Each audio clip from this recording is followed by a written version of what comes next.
જેતપુરમાં police દ્વારા વેપારીના વાહનો માટે એકી બેકી નિયમો। તીનબત્તી ચોકના વેપારીઓ નિયમથી નારાજ। એક બાજુ શાક બકાલા લારીવાળાઓ અડીંગો જમાવી બેઠા હોય પોતાના વાહનો રાખી શકતા નથી। નગરપાલિકા દ્વારા શાક બકાલાવાળા લારીઓ હટાવવા કરવી જોઈએ કામગીરી। સરકારી હોસ્પિટલ પાસે શાક બકાલાની લારીઓને કારણે એમ્બ્યુલન્સ પણ ટ્રાફિકને લઈ નીકળી શકતી ન હોય, દર્દીઓ પરેશાન।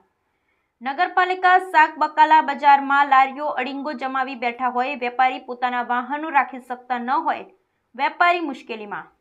વિરોધ પક્ષના પ્રવક્તાનો આક્ષેપ, નગરપાલિકા રોડ ઉપર દબાણ હટાવતાનો ન હોય, વેપારી પરેશાન। નગરપાલિકા દ્વારા શાક બકાલાની લારીઓ હટાવે પછી પોલીસ એકી બેકી નિયમ લગાડે। પોલીસના એકી બેકી નિયમને કારણે વેપારી પરેશાન। બ્યુરો રિપોર્ટ હેમંત શેખ વાહ। જેતપુર શહેરમાં વીર ચાપરાજ ચોકથી લઈ અને સ્ટેન્ડ ચોક સુધી પાર્કિંગની કોઈ સુવિધા નથી। આપણે સૌ જાણીએ છીએ કે આ શહેરનો મધ્ય માર્ગ છે, અહીંથી અનેક મુસાફરો પસાર થાય છે। આ રોડ ઉપર સરકારી હોસ્પિટલ આવેલી છે, મેડિકલ સ્ટોર આવેલા છે, એપાર્ટમેન્ટો આવેલા છે, શોપિંગ સેન્ટરો આવેલા છે। આ રોડ ઉપર એકી બેકીનો નિયમ કરી અને વેપારીઓને કનડગત કરવામાં આવે છે।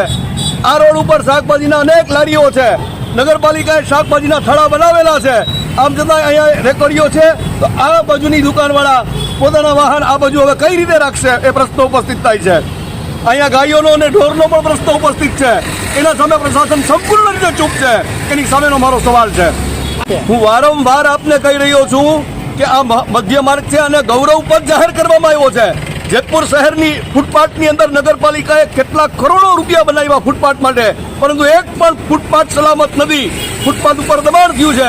અહીંયા આપણે જોઈ રહ્યો છે કે આ ગૌરવ પથ ઉપર નકરા શાકભાજીના થડા છેલ્લે સુધી સ્ટેન્ડ ચોક સુધી દેખાય છે। તો એની સામેનો મારો પ્રશ્ન છે કે નગરપાલિકાએ, શહેર પોલીસે, ટ્રાફિક પોલીસે આની આગળ આંખ વિચારણા ન કરી શકાય।